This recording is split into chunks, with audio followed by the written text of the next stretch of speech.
Welcome back to the channel, everybody. This is my review for the third and final book of the Mistborn Era 1 trilogy, The Hero of Ages by Brandon Sanderson. So quickly recapping what happened at the end of book 2, Vin made it to the Well of Ascension, Elend nearly died, almost died, kind of died, basically did die, and was turned into a Mistborn, and Vin released the power out of the Well of Ascension and freed Ruin into the world. So Elend is now the Emperor once again. He is a full-blown Mistborn and in charge of Luthadel and the surrounding provinces. So this story basically separates into Vin and Elend and some of the crew and some of the army that they have basically traveling around to various cities around the world to figure out what the Lord Ruler was hiding in those hidden caches that they found the first of with the Well of Ascension. If you remember from book 2, they found at the end when they got to the Well of Ascension, they found a gigantic supply cache, and the Lord Ruler had scribbled writings into the wall in metal to hide them from being changed, as well as preparing actual food and supplies to last obviously what he foresaw as some kind of doomsday event where they would need to hide underground to survive the mists, ruin, whatever he was planning for. And they realize that there are more of them and there's a map in each one. So their plan is to go around and find each one of these and hopefully find that metal that Kelsier kept talking about, the 11th metal, because they think that that's the key to defeating Ruin.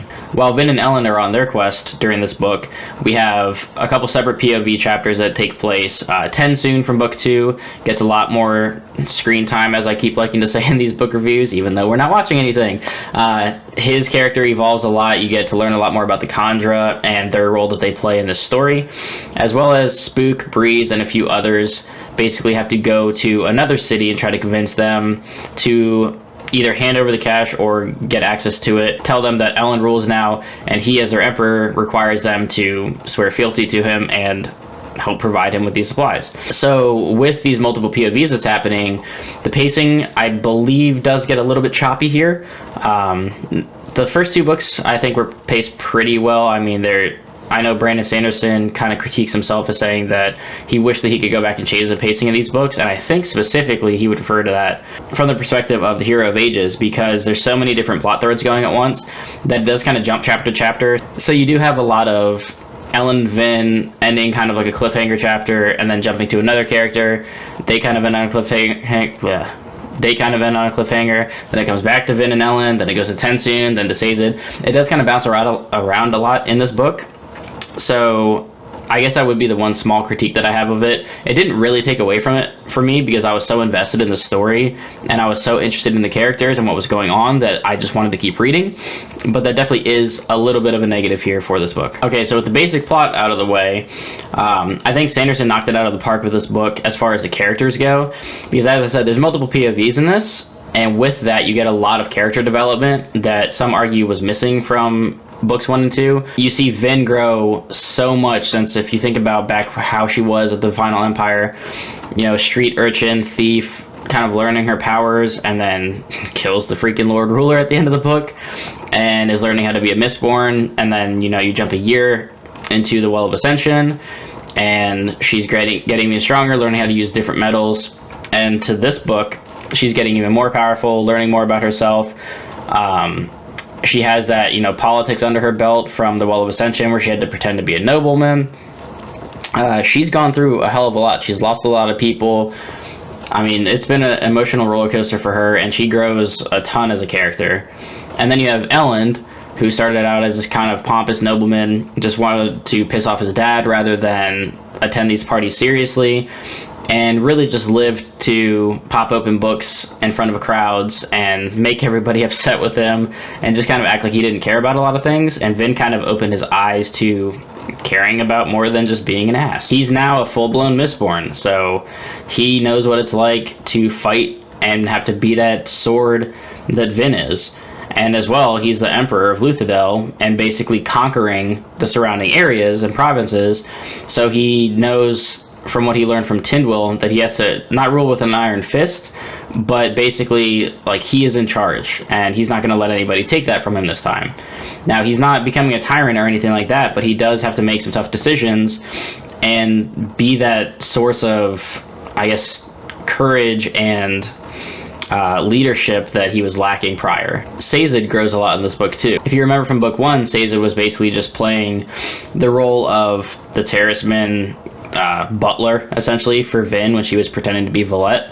And then in book 2, he starts to dive more into the religions, really trying to search for answers, digging around, trying to work with Tindwyl to transcribe, the prophecies, or, Quan's legacy, seeing what the Hero of Ages is, what's in the Well of Ascension. And they end up eventually learning that Ruin had been altering all their writings. And when Sazed gets to that realization at the end of book 2, he kind of casts the Terrace religion aside and thinks that this has all been for naught because everything in his life was essentially built on a lie. So he is actually pretty depressed in this book.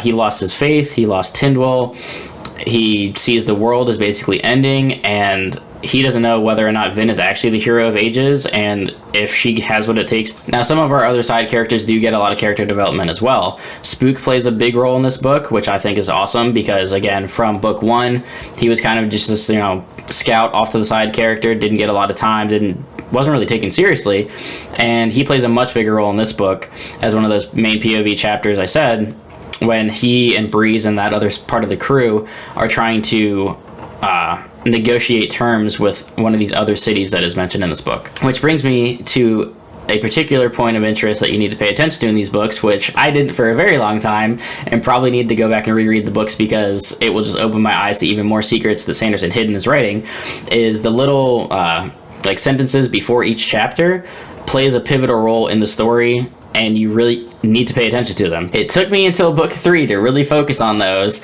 and not kind of gloss over them, but I finally paid attention and I'm glad I did. With book 2's focus on politics, you kind of step back a little bit from that here because, Straff is dead, Set is now working under Elend and following his command, and this focuses more on the legacy that the Lord Ruler left behind, finding these maps and caches and writings that he left behind, kind of explaining to whoever would possibly take over in his stead what's going on and what you need to look for if Ruin was ever released.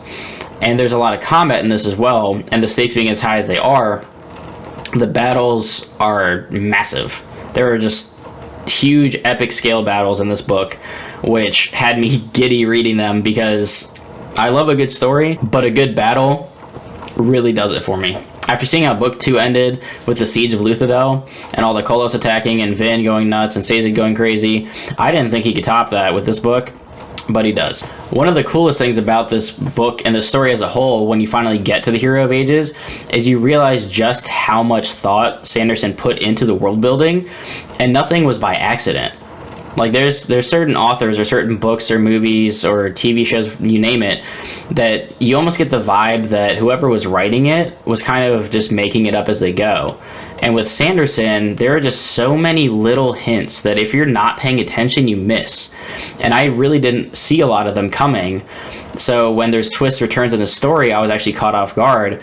But now, getting to the 3rd book, realizing that all this stuff was set up such a long time ago, and it's crazy to me that he thought that far ahead, because it's almost like he had this entire thing plotted out, which I'm sure he did because he's a genius apparently.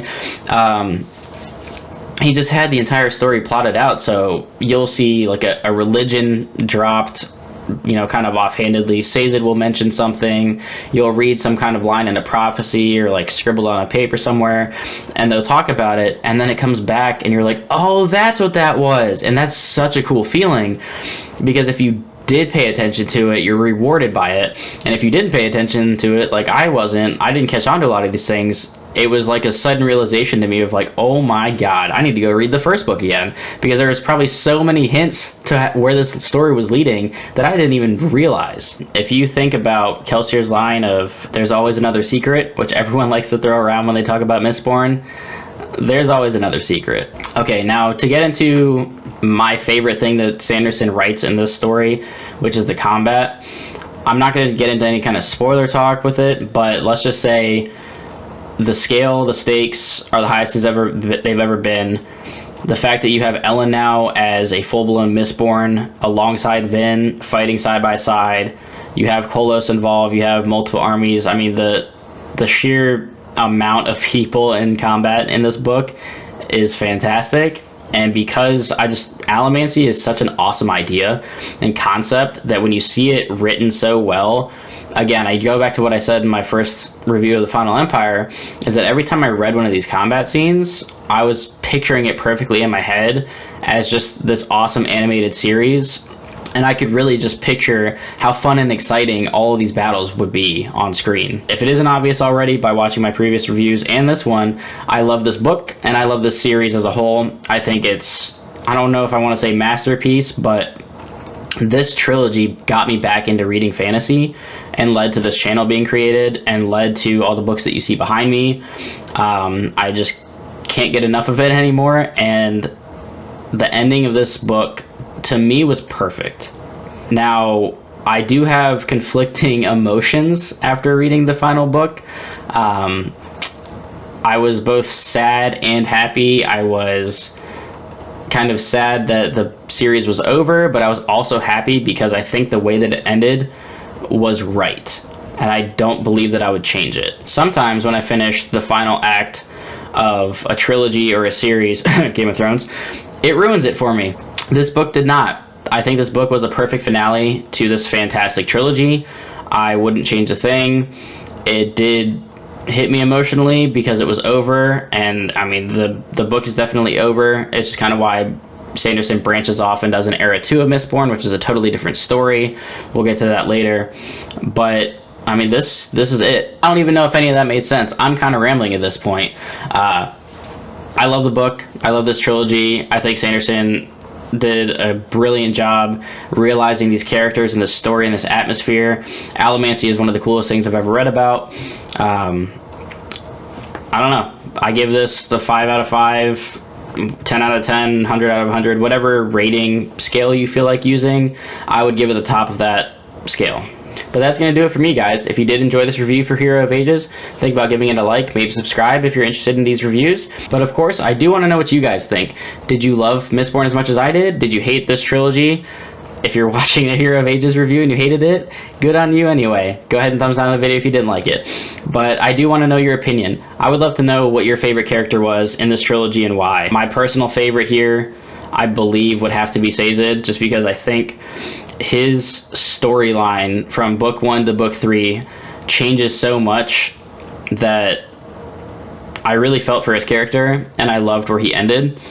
Obviously, Vin and Elend have great stories too, but if I had to put it on a tier list, I think Sazed would be my number 1. So that is going to do it for me, guys. Keep on reading.